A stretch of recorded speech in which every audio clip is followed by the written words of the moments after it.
இடத்துடைய ஏக தர்மகர்த்தா பூஜனீய சுவாமி சைதன்யானந்தி மகாராஜுடைய பொறுப்பாதங்களுக்கும் ஹிந்துர்ம வித்யாபீடத்துடைய அமைப்பு செயலாளர் சுவாமி சிவாத்மானந்தி மகாராஜ் அவர்களுக்கும் மேடையிலே அமர்ந்திருக்கின்ற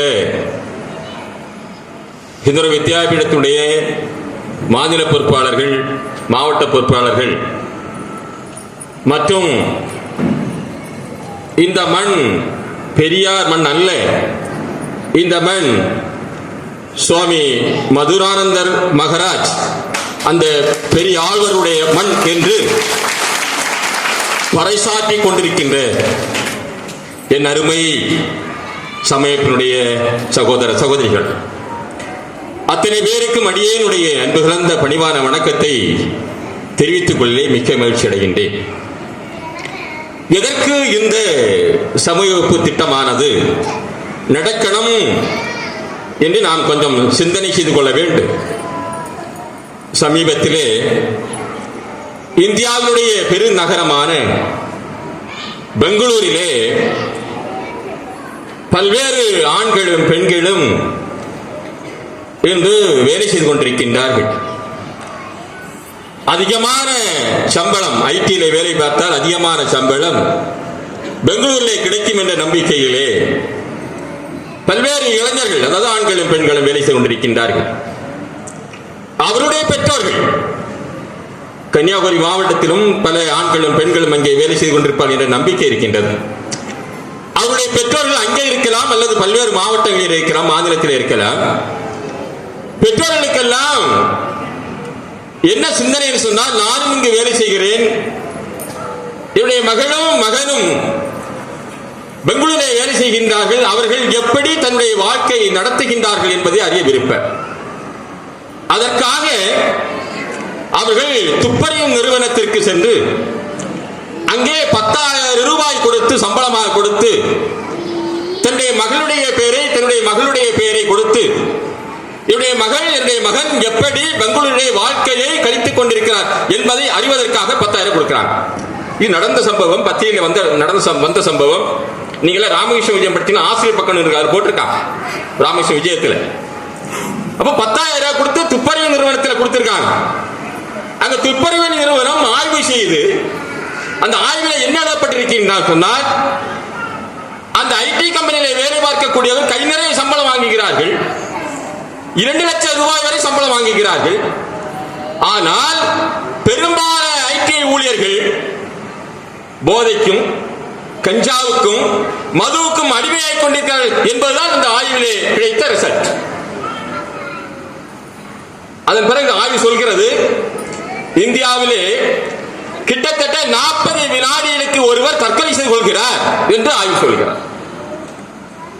திருப்பி அந்த ஆய்வு சொல்கிறது, 24 மணி நேரத்தில் 29 பேர் 18 வயசுக்கு கீழானவர்கள், அது ஆண்களா இருக்கலாம் பெண்களா இருக்கலாம், அவர்கள் 24 மணி நேரத்தில் 29 பேர் 18 வயசு கீழானவர்கள் தன்னைத்தானே மாய்த்துக் கொள்கிறார், தற்கொலை செய்து கொள்கிறார்கள் என்று அந்த ஆய்வு சொல்கிறது. அதன் பிறகு முடிவில் என்ன வரும்னா, ஏன் காரணம்?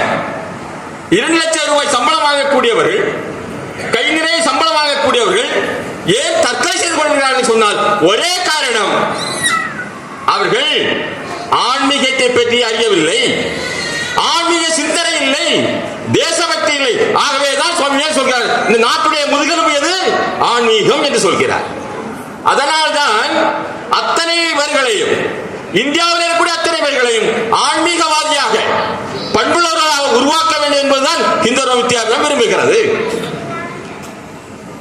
குறைந்தபட்சம் கன்னியாகுமரி மாவட்டத்தில் இருக்கக்கூடிய அத்தனை இந்துக்களையும் நாம் ஒருங்கிணைக்க வேண்டும் என்பதுதான் நம்முடைய தலையாய கடமை. அதுக்கு யார் வேலை செய்ய வேண்டும் என்று சொன்னால், நாம தான் வேலை செய்யணும்.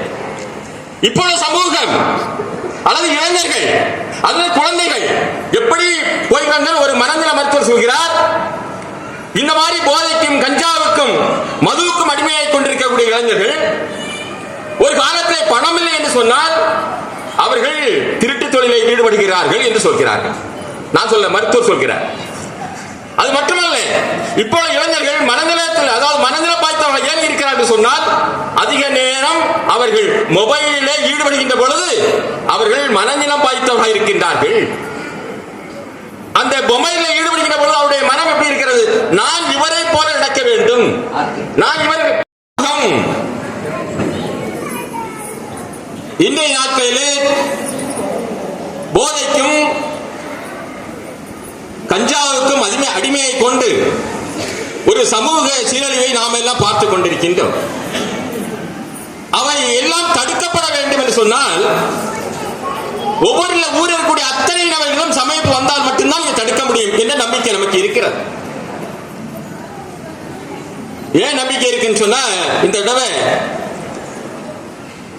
முதுநிலை வெற்றி பெற்றவர்கள் 53 அவர்கள்.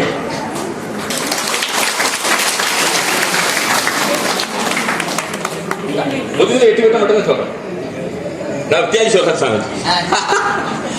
முதுநிலை வெற்றி பெற்றவர்கள் 53 நபர்கள். அதில் 43 பேர்கள் திருமணமானவர்கள் என்பதை நான் மகிழ்ச்சியோடு தெரிவித்துக் கொள்கிறேன். ரொம்ப சந்தோஷமான விஷயம். ஒரு காலத்துல எல்லாம் நம்முடைய சமயத்துல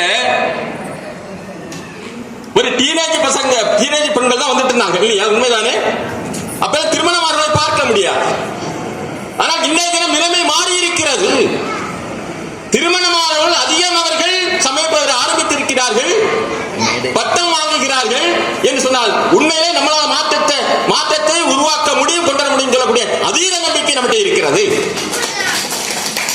அப்படி சொன்னா இன்னும் நமக்கு சில பல்வேறு வேலைகள் நமக்கு காத்துக் கொண்டிருக்கின்றன. ஆரம்பத்தில் நம்முடைய வணக்கத்திற்கு சுவாமி சொல்லுவாங்க, கன்னியாகுமரி மாவட்டத்தை மட்டும் கவலைப்பட்டால் போதும், மாவட்டம் முழுக்க சமயப்பு போகணும் அப்படின்னு சொல்லக்கூடிய கவலை இருந்தது. இன்று அப்படி இல்லை. மாநிலம் முழுக்க பல்வேறு மாவட்டங்களிலே பல பேர் சமயப்பு ஆரம்பிப்பதற்கு தயாராக இருக்கின்ற காரணத்தினால இந்த மாநிலம் முழுக்க இந்த திட்டத்தை கொண்டு போகணும் சொல்லி நாம நடத்திட்டு இருக்கோம். இப்ப முதல்ல அதற்கு முன்னதாக இருக்கக்கூடிய கன்னியாகுமரி மாவட்டம். கன்னியாகுமரி மாவட்டத்தில் நம்முடைய எல்லா நிலை புத்தகத்திலும் பின்னாடி ஒரு விஷயம் இருக்கும். ஊர்கள் தோறும் சமய வகுப்பு இல்லையா? நம்முடைய நினைவில் வாழுகின்ற பூஜனிய சுவாமி மதுராந்த மகாராஜுடைய திட்டமும் அதுதான், கனவும் அதுதான். அந்த கனவை நனவாக்கின்ற வகையிலே தான் செயல்பட வேண்டும். அப்படி சொன்னால் நம்முடைய கன்னியாகுமரி மாவட்டத்தில் கிட்டத்தட்ட 3000 கிராமங்கள் இருக்கின்றன. 3000 கிராமங்களே சமயப்பு இருக்குன்னு சொன்னால் இல்லை. மொத்தம் நம்முடைய கிராமங்களில் 3000 கிராமங்களில் 964 கிராமங்கள் தான் சமயப்பு இருந்து கொண்டிருக்கிறது. ஆனால் சுவாமி மதுராந்த மகாராஜுடைய திட்டம் என்ன, கனவு என்ன? எல்லா ஊர்களிலும் சமயப்பு இருக்க வேண்டும் இல்லையா? அதுக்கு என்ன வேலை செய்யறோம்? அப்ப யார் எல்லா கிராமங்களும் யார் கொண்டு போகணும்? பூஜ்ய சுவாமி சைதன்ய மகாராஜ் எல்லா கிராமங்களும் வரணும், சமயப்பு ஆரம்பிக்கணும். அல்லது ஹிந்துர்வ வித்யாபீடத்துடைய மாதிரி அமைப்பிச்சா சுவாமிஜி வரணும் அப்படின்னு நாம நினைக்கிறோமா? ஆனா உண்மையிலே பல கிராமங்களிலே சமயப்பு தேவை என்று நினைக்கிறார்கள். ஏன்னு சொன்ன, நேற்றைய தினம் கொஞ்சம் வருத்தமா தான் இருந்தது. நேற்றைய தினம் நாம ஒரு ஊருக்கு போயிருந்தோம், எந்த ஊரு சொல்ல விரும்பல. அந்த ஊர்ல இதே மாதிரி கை நிறைய சம்பளம் வாங்கக்கூடிய ஒருவர், அவர்கிட்ட சில டொனேஷன் போயிருந்தோம். நாம சொல்றாங்க கிட்டத்தட்ட 1 லட்சம் ரூபாய் சம்பளம் வாங்குறாங்க, ஆனால் 1 பைசா கூட மிஞ்சுவதில்லை என்று அந்த என் கூட வந்தவங்க சொன்னாங்க. என்ன காரணம் கேட்டேன். 24 மணி நேரமும் பாட்டிலும் தண்ணியும் போதையெல்லாம் இருப்பான். இத்தனைக்கு 1 லட்சம் ரூபாய் சம்பளம் வாங்குறான். அப்படி நம்முடைய ஊர்களில் பல்வேறு இளைஞர்கள் தன்னைத்தானே பாழாக்கிக் கொண்டிருக்கின்றார்கள். இதை தடுத்து நிறுத்த வேண்டும் சொன்னால் அந்த ஊர்ல சொன்னாங்க, நான் எல்லாம் சமயப்படுக்க தயாரா இருக்கின்றேன், ஆனா ஊர்ல மக்கள் தான் தயாரா இல்லை அப்படின்னு நேற்று பேசி இருக்கிறோம். அந்த ஊர்ல சமயப்படுக்க சொல்லி நான் செப்டம்பர் மாதம் 14ஆம் தேதி ஊர் ஊரா வாரம் அப்படின்னு சொல்லி. ஆகவே பல ஊர்களில் சமயப்படுக்க தயாரா இருந்து கொண்டிருக்கின்றார்கள். இன்னொரு ஊர்ல போனோம். அந்த ஊர் ஊர்ல சொன்னாங்க, நான் எவ்வளவு வேணாலும் பணம் செலவு பண்ண தயாரா இருக்கின்றேன், ஆனால் வெளியூர்ல இருந்து கிட்டத்தட்ட ஒரு 6 மாத காலம் எங்கள் ஊருக்கு வந்து சமயப்பு திட்டத்தை நீங்க நிறுத்தோம் சொன்னால் நிச்சயமாக நான் எந்த உதவி செய்ய தயாரின்னு சொல்லி நம்மளே சொல்லியிருக்காங்க. இப்படி பல்வேறு ஊர்களிலே சமயப்பு எடுப்பதற்கு தயாரா இருக்கிறார்கள், அதற்கு உதவி செய்ய தயாரா இருக்கிறார்கள். அப்படின்னா நாம ஒவ்வொரு ஊராக போகணும். அதுக்காக ஒரு என்ன அப்படின்னு சொன்னா, ஹிந்து வித்யாபீடம் அல்லது சமயப்பின் மூலமாக என்ன மாற்றம், இந்த சமுதாயத்தில் என்னென்ன சீரழி இருந்து கொண்டிருக்கிறது என்பதை ஒரு நோட்டீஸாக நம்ம போட்டு அதை எங்கெல்லாம் சமைப்பு இல்லையோ அல்லது எங்கெல்லாம் சமைப்பு நடக்குதோ அந்த ஊரில் நாம் கொண்டு வர தயாராக இருக்கிறோமா? சொல்றது புரிஞ்சுதா? அதாவது சமைப்பின் மூலமாக என்னென்ன நன்மைகள், ஏன் சமயப்பிற்கு நீங்கள் வர வேண்டும் என்பதெல்லாம் ஒரு பிட் நோட்டீஸ். அந்த நோட்டீஸை நாம் வீடுல கொடுக்க நமக்கு தயக்கம் இருக்குமா? யாரும் தயாரா இருக்காங்க? நம்ம ஊரான ஏன் நம்ம ஊர் சொல்றேன் அப்படின்னா, நம்ம ஊர்ல கூட இந்த வித்தியாசமான ஒரு விஷயம் சொல்லி, நம்ம ஊர்ல இருக்கக்கூடிய அத்தனை நபர்களும் எங்க வரணும்? சமைப்பு வரணும். குறைந்தபட்சம் 50% சமைப்பு வரணும் சொல்லிட்டு இருக்கான். அப்ப 50% நம்ம ஊர்ல உள்ள மக்களுக்கு முதல்ல தெளிவுபடுத்தணும். சமைப்பின் மூலமாக என்ன நன்மை அப்பதான் கேட்கறாங்க. பல பேர் கூட கேட்கறாங்க, வித்தியாச பட்டம் கொடுத்தோன்னு என்ன கிடைக்கும் கேட்கறாங்களா இல்லையா? கேட்கறாங்க. சமைப்பான என்ன கிடைக்கும் அப்படி கேட்கிறாங்க. அப்ப முதல்ல நாம நம்மளை நம்ம ஊர்ல உள்ளவங்க தெளிவுபடுத்த வேண்டும். சமைப்பின் மூலமாக இந்த ஊருக்கு அல்லது அவர்களுக்கு என்ன நன்மை என்பதை ஒரு பிட் நோட்டீஸ் மூலமாக நாம் சொல்லிக் கொள்ள வேண்டும். அது அடுத்த மாசம் ஆரம்பிச்சிடலாமா? நோட்டீஸ் யார் தயார் பண்ணுவா?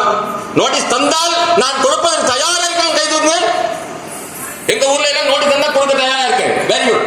பார்த்து அப்ப நோட்டீஸ் தயார் பண்ணணும். உட்கார்ந்து யோசனை பண்ண என்ன செய்யலாம் அப்படின்னு. இந்த மாவட்டத்தில் 964 சமைப்பு நடக்குது.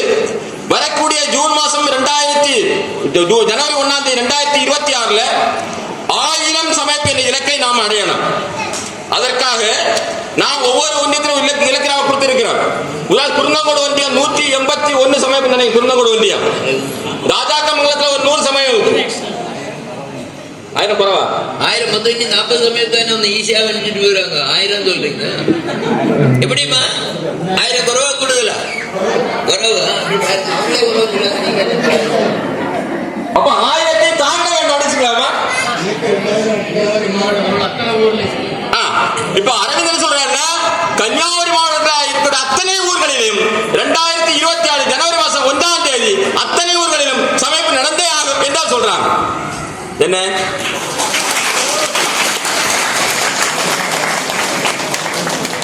அன்பான சகோதரிகளே, கை தட்டினா மட்டும் போதா, களத்திலே இறங்க வேண்டும். களப்பணி செய்தால் மட்டும்தான் இது சாத்தியம். ஆனால் அதுக்கான திட்டம் நாம நீங்க நீங்க சொல்ற மாதிரி நாம ஒரு நோட்டீஸ் போடுவோம்.